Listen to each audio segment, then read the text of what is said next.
Welcome to the Healers Café, conversations on health and healing with Dr. Manon.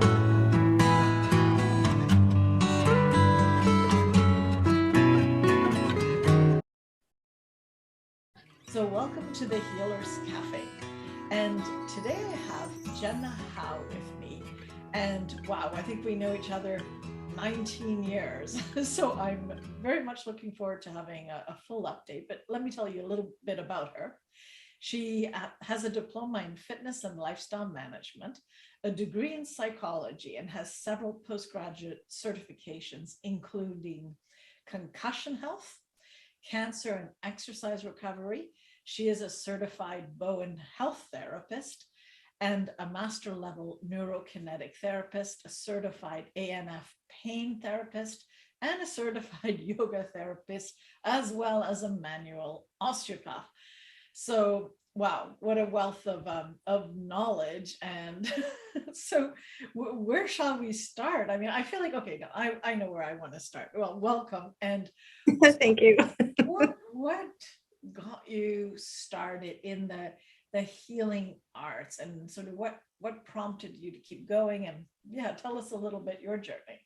So it's interesting because I think I before maybe a year ago, I would have said, well, I always wanted to be a physician. In high school, I wasn't necessarily mathematically inclined, didn't want to do physics, barely passed chemistry. So I never really considered that the medical field was something I could really work towards. And the 10 years of education it also turned me off. So I thought, well, maybe athletic therapy. And anyway, and then I kind of rolled into fitness. So I would have normally said that.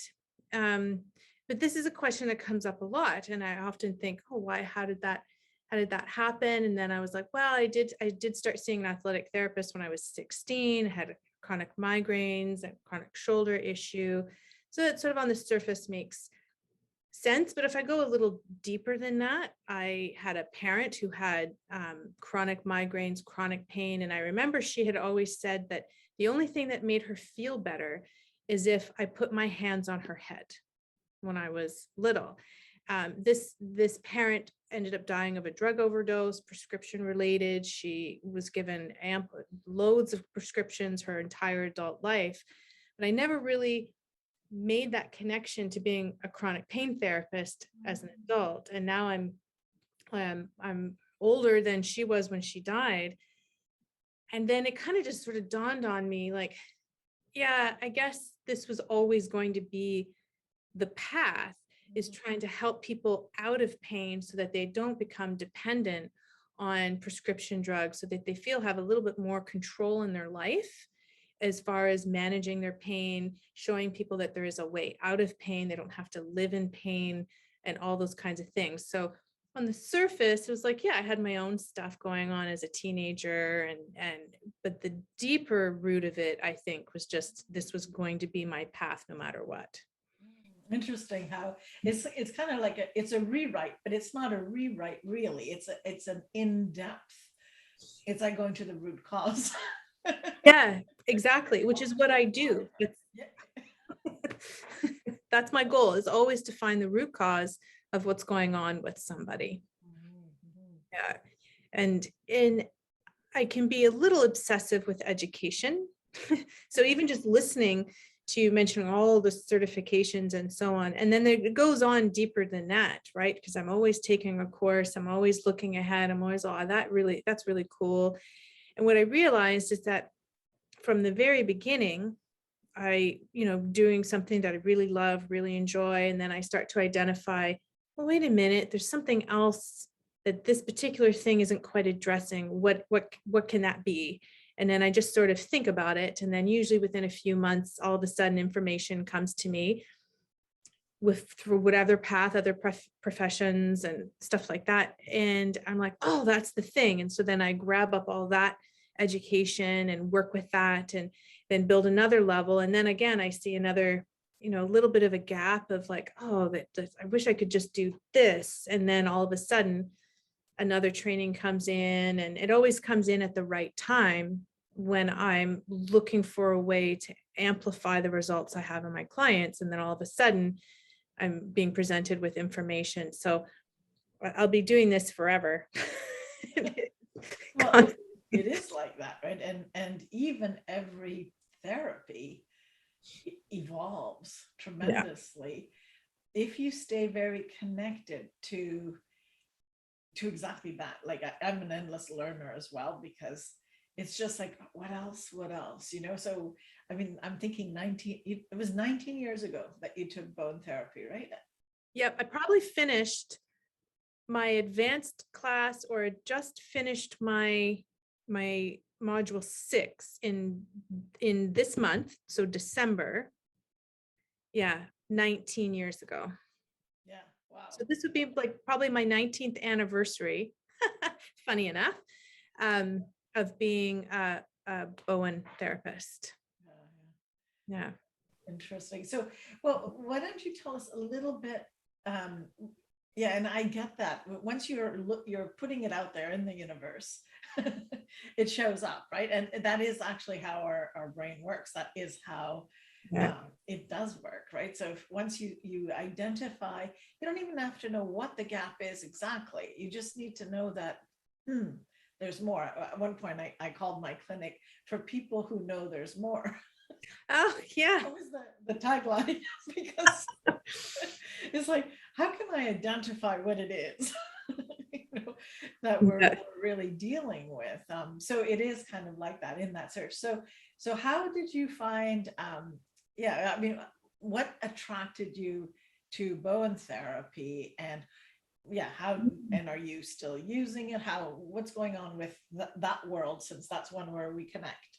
Yeah. So the way I work when something comes to me is I hear it, I say yes, I do it. So what had happened is that I had gone to college with one of my closest friends I met in college, Denise Cameron, and she went on, after we graduated from the fitness and lifestyle program, she went on to become an RMT. We both have children in and around the same age, so we were just sort of having this like crunched in conversation between kids in the background. And she was telling me that she was taking this really amazing course and she wanted to tell me about it. And at the time, I felt like I had sort of, what would be the word? I kind of settled for the fitness and lifestyle management. So at that time, at that age, I didn't really push for the things I really wanted. I settled for what I thought I could do. And so working with, athletes and new moms, I was doing fitness programming, nutrition programming, exercise rehabilitation, but people who still had chronic injuries that I wanted to help work with. And then so when Denise was telling me about Bowen, I had no idea what she was even talking about. I said, that's the thing. That's what I'm going to do. I was like 9 months pregnant when I signed up for the class, clicked send, there's my money. And then the course didn't even start till June. So I was I hadn't even had my kid yet. So I was like, sweet, this sounds like this is the thing. And Denise was like, well, maybe I should come and give you a treatment before you take the class so that you actually know what it is that you're going to be doing. I said, oh yeah, that might be a good idea. But I just knew, I heard it and I knew it and I went for it. And honestly, it's the basis. I mean, I've got, I might see anywhere between 20 and 25 patients a week.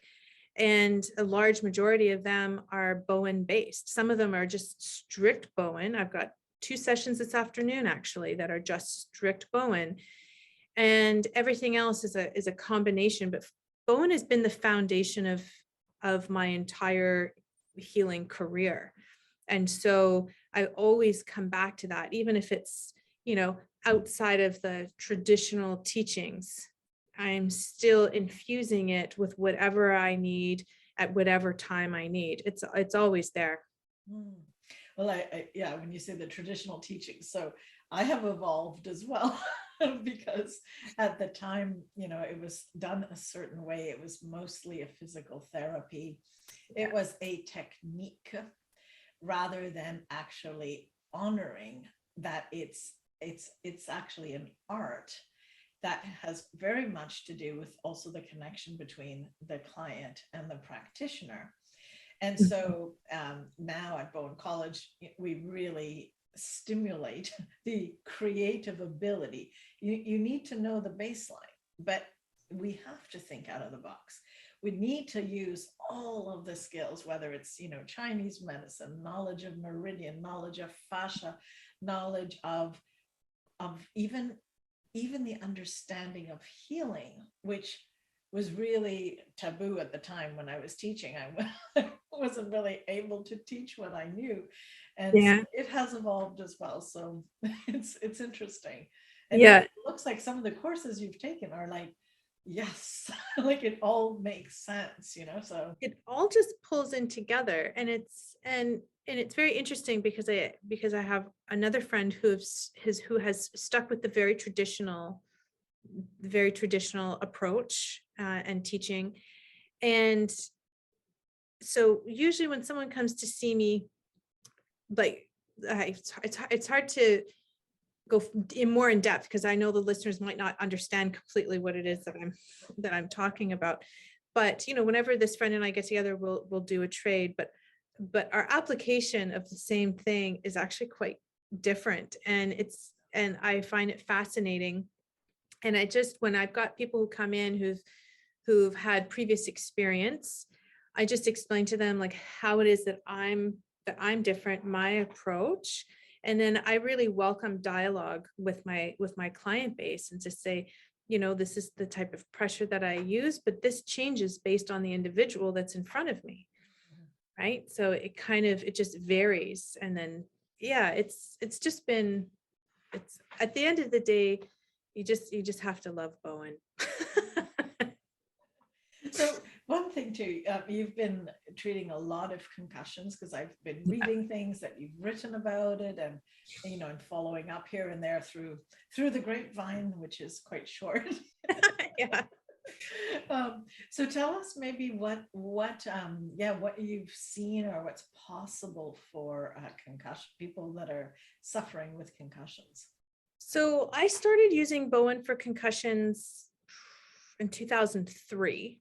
And so at that time, concussions were still, there was, from a media perspective, it was like, oh, this is a thing now. Like it was just emerging in terms of a topic of conversation, but not a huge topic of conversation. And, and how I came to, and again, some of the things that I come across, it just is random. So I was looking for sports mentorship with Bowen and sports therapy. I was teaching at the college. I had athletes and anyway, it just made sense. And I met up with Craig Matimo over the phone, and we became fast friends, lifelong friends. And so he kept going on about this concussion thing. And at the time I was like, meh, whatever, like it didn't really resonate. Well, one of my students, so I was a instructor at the college, local college, and one of my students hired me as a personal trainer after she had graduated. And then she had called me up and said, I can't come, I was concussed. I was like, oh. I said, well, you know what? I do this therapy that's supposed to be really amazing for concussions.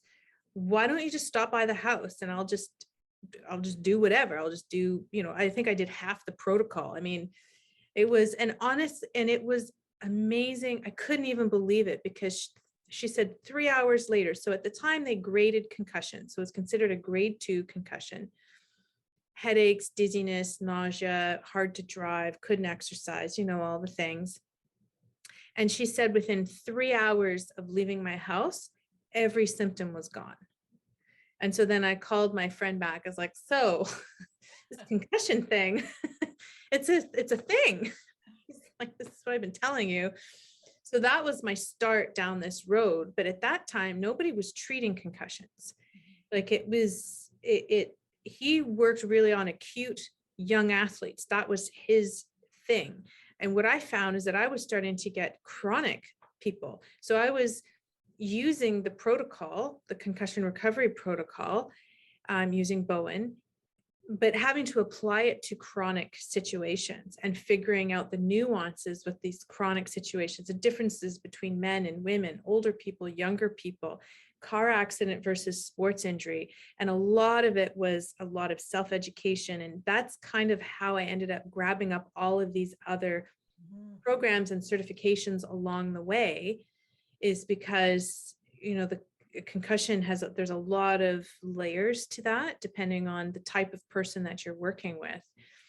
So, and over time, I kind of predicted, probably not publicly, but just sort of in my head, is that there's going to be these waves. There's going to be the recognition of concussion. Then there's going to be the whole like management of it. And then it's going to dip down, and then it's going to come into treatment. And so now we're in the treatment phase. It's still very much management from a very clinical perspective, but I just keep riding my little wave. I just do what I do. And people find me anyway. And so it's just been really interesting over the span of like 18 years, watching, sort of this wave and how it's coming more to the forefront. Yeah. And it's a lot of fun working with concussion people as well. Well, because often, I mean, it wasn't my main thing in my practice, but certainly people showed up with concussions. Yeah. Yeah. So I've got to figure this out. And like you said, it varies a lot on so many different factors. Yeah. But what I've found too is that there's a sense of hopelessness that, the brain won't repair, and they'll have to sort of take things and deal with reality, the way it is now. And it's like, wow, this can't be true. So even though I did not know when I started, when my first patient came, I was like, oh, okay, time to go deep on this one. Yes. But I'd seen that everything else was not true, that it's not true you're stuck with chronic diseases, it's not true that things are incurable. And then it's like, okay, so let's do this, and I've been amazed as well at it's really fantastic. And the unfortunate thing is that by the time people come to see me, they've been suffering for quite a while. Yeah. And they've been told by specialists and so on that, well, this is just the way it is. It's never going to change. You're just going to have to deal with it. And that doesn't help anybody. And I've always been the type of person who I believe there's a solution to every problem. I may not have the solution personally, but there's going to be a solution somewhere. There's going to be a way to deal with whatever is going on. And so oftentimes when I start working with people, and I'm a huge educator, so I educate people on, here's why I'm assessing these particular things. Here's why I'm doing what I'm doing. Here's why I'm using this therapy at this point in time, and how this is going to be affecting the body, and then what to expect. And then people feel a little bit more empowered because now they have a better understanding of what's actually happening. No one's actually told them what's really going on with their visual system, with their neck, with their jaw, whatever it might be. And then I give them maybe very unique and specific to them prescriptive exercise, so that again, they've got something that they can do at home that genuinely feels like it's going to be helping them. And the other thing too, the fact that they're getting involved also refocuses their attention to that they are empowered beings. They have something to do with the outcome, rather than being like the victims receiving. Yeah. Words, Exactly. hands, and it's like, no, it's not like that. Yeah. It's definitely, a back and forth, right? It's a partnership. Yes. Between the therapist and the patient client. And I explain this to my clients as well, like, you can choose not to do your homework. You can choose not to do all these other things. But when you do them and you come back and you give me feedback, then that makes me a better practitioner for you, because then I'm not like knocking on the same door with the same result. I need the feedback so that I can then adjust whatever it is I need to adjust in order to be the best therapist for you. And so when I explain it to them like that, they tend to, not everybody, be a little bit more motivated to do their half. Yeah. Yeah, no, it makes total sense. So what else can we talk about? There's so many things. I know. Yeah. Well, I think it also helps people to have a real story, a real person, no names, obviously, but what's something that surprised you in your practice? And it doesn't matter what therapy combinations, it's not really about that, but what's the human potential? What did you see that you couldn't believe? I don't know, myself, I'm always amazed. I'm always going, oh my gosh. And I'm, yeah, illegal now. You can't hug your patients, but I would. Oh, my patients hug me all the time. Hi, I'm Dr. Manon Bolliger, and I wanted to take a moment to thank you for watching these podcasts. If you haven't subscribed, please do.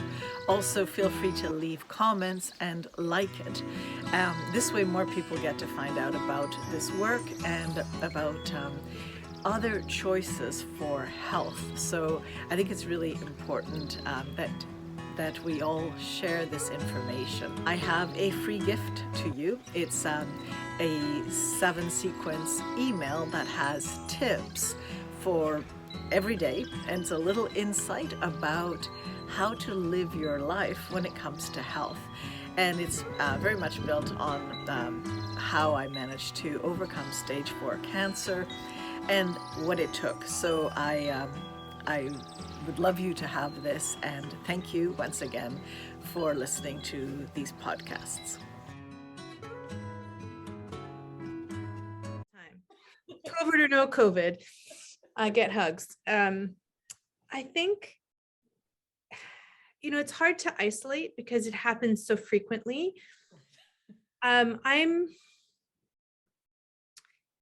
Because I'm always invested, I'm like a detective. And so the feedback I get from my clients is that they can feel that I genuinely love what I do.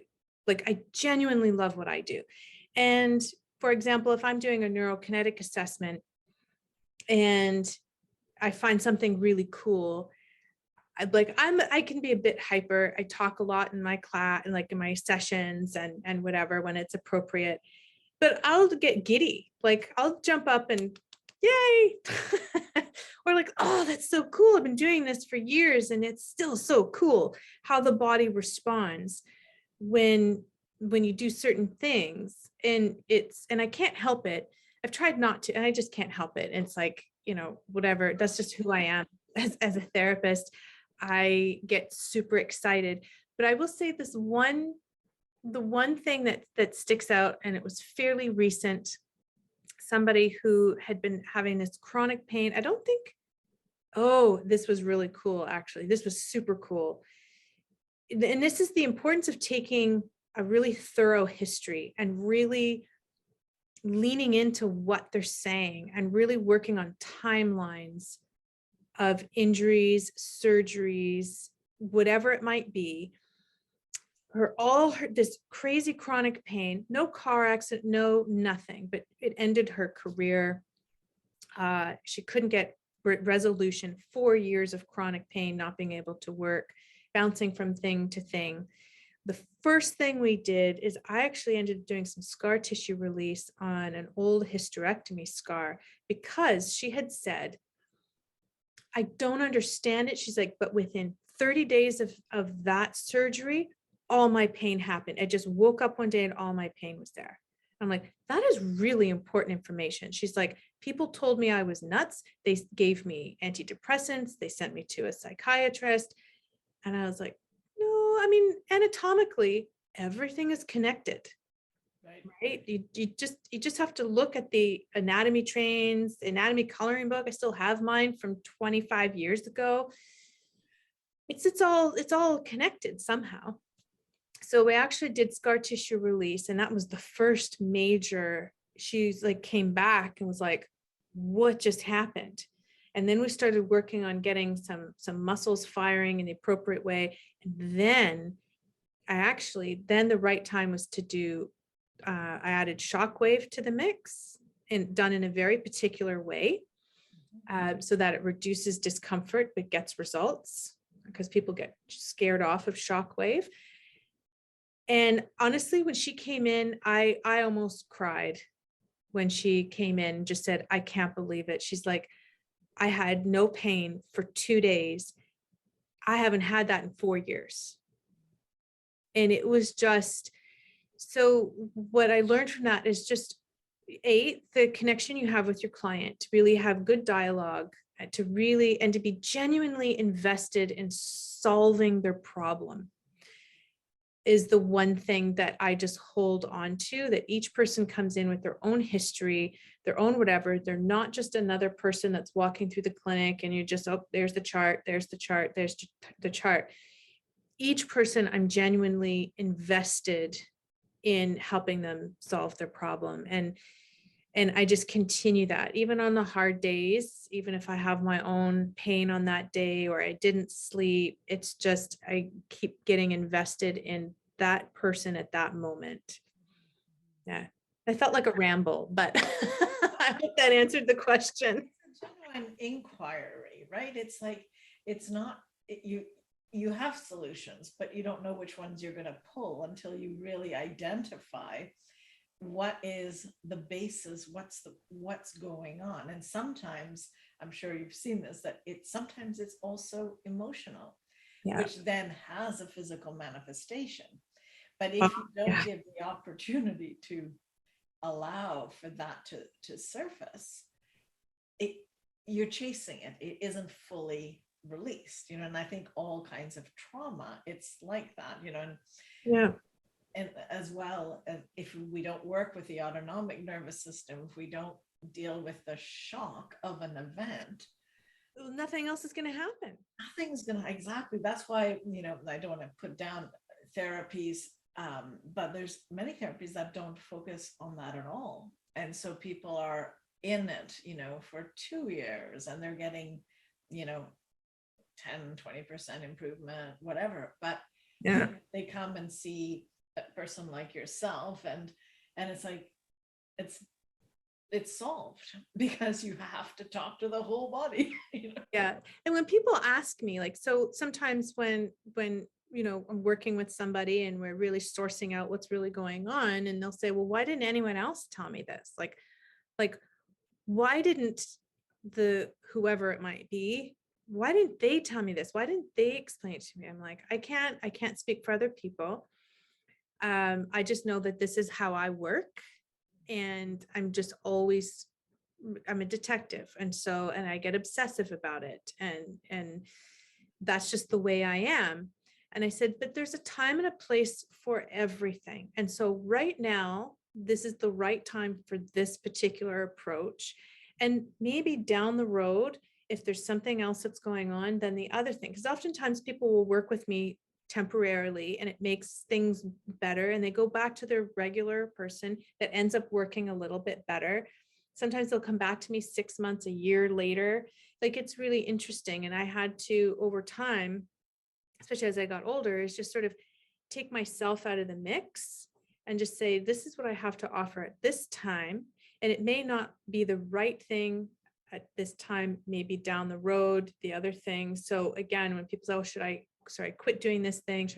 I said, it's not for me to decide. You have to check in to see what your body feels. And often I find myself saying to people, you know your body better than anybody else. You're living in your body. So I can say, here's my assessment, here's what I'm feeling, here's whatever, but it's your body. So you might walk out of here and go, well, that was nice, but I'm not so sure.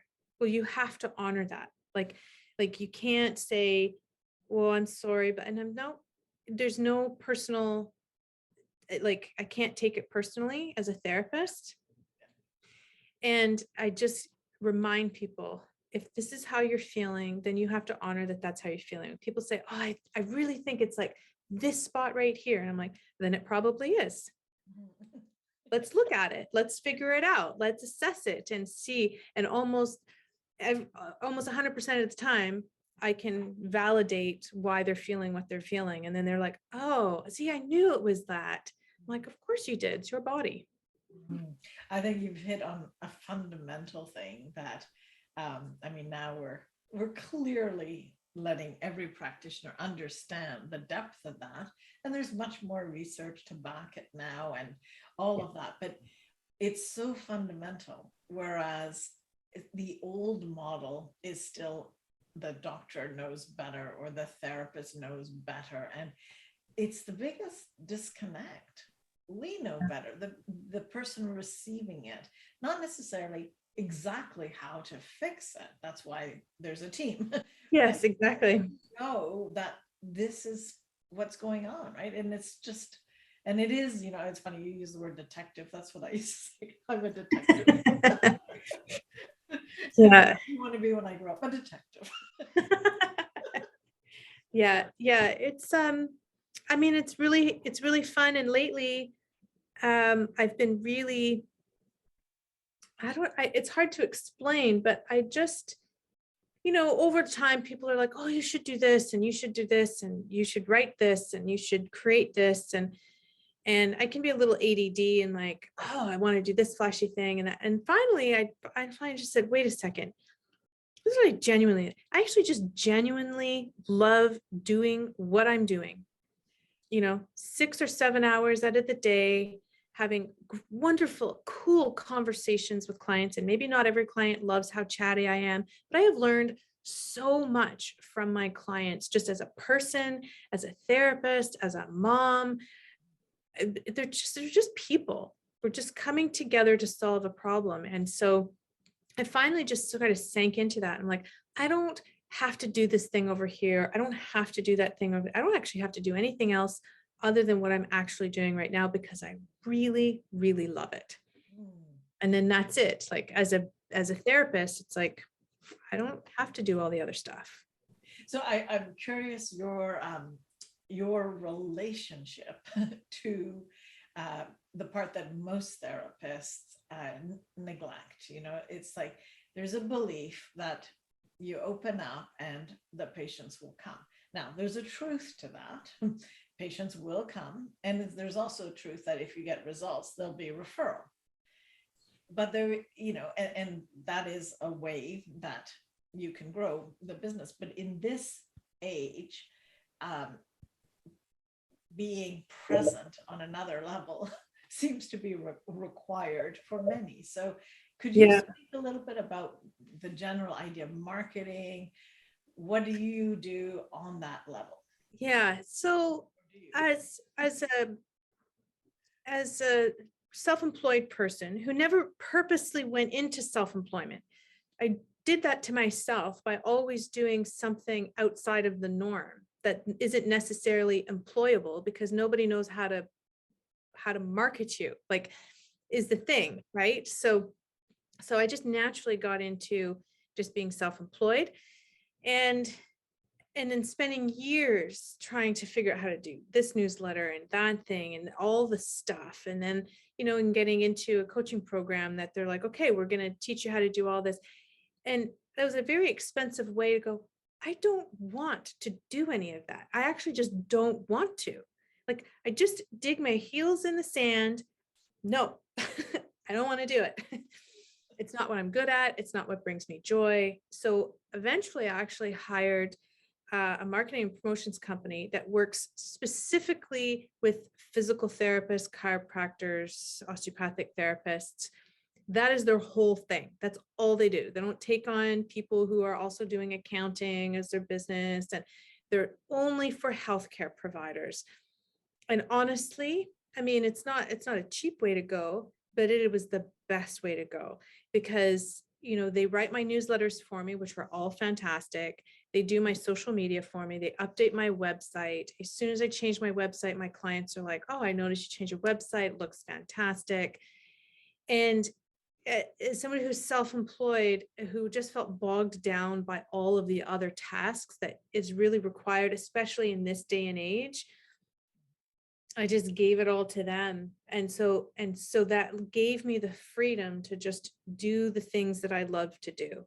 And that was really important, to just delegate that piece and really make the decision of, I really don't like that task.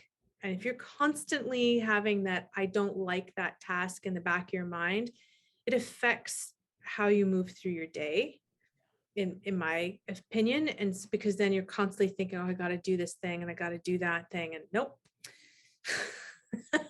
they do it. Oh, that's brilliant. Yeah. And what I've had to do for Bowen College is include this. So what a lot of people were doing is they were delegating, but it wasn't really a delegation. It was an abdication. Mm-hmm. It was like, take it, and I don't know anything about it. So what I've done now is train people to know what they can delegate, what to look for, to really understand this, so that, I mean, it's truly, don't do what I did, because I made so many mistakes. Oh, and the mistakes are expensive. How to lose your website, how to do this. I've been there, done that, how to lose your name, how to, like and how to, I have nothing against a good investment, but it has to be an investment, and there has to be a clear return, right? And it has to be the right investment. Exactly, because where you feel like you're getting something and you're actually attracting more people. And part of it is, why are we doing this? It's not to spend money.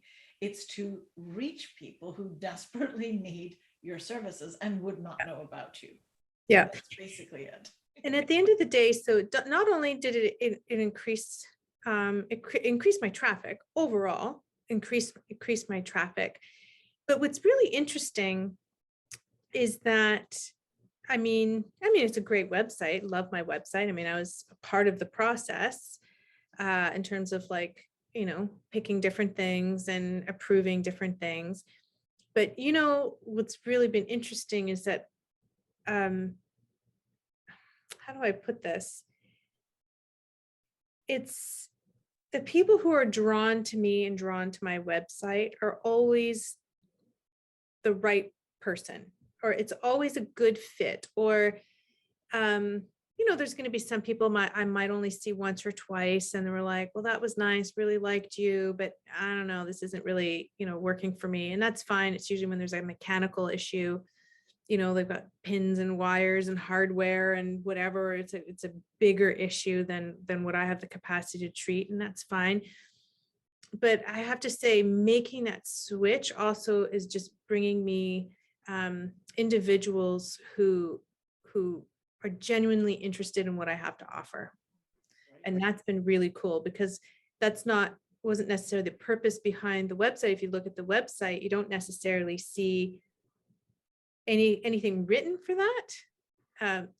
But that's also what is coming through the door. And so it's great. So that one was definitely a worthwhile investment. So Jenna, our time is already passed. Yes, I know. We could probably talk for hours. Last word. What would you like to leave people with? Oh, that could probably be more than just one word. But I would just say, I think when you tap into what you truly love about the work that you're doing, then your clients will feel that. And I think that's the biggest piece is, if there's an aspect of what you're doing that you don't love, but then there's another piece where you're like, oh, I really just love doing more of that, then do more of that, right? Things will shift naturally to accommodate that. But I think it's really well worth it to figure out how to do this work, because it's very easy to get overworked. I definitely was overworked pre-COVID. And so COVID lockdown and all the stuff forced me to reevaluate a bunch of different things. And I just hone in on what I love, and everything else is falling into the place the way I want it to. And so then I'm not overworked. And I do come out of the day feeling inspired by the clients that I'm working with. I feel energized enough to come home and make dinner and do the exercise and do all the things. Thank you so much. Well, thank you so much for having me. It was really wonderful.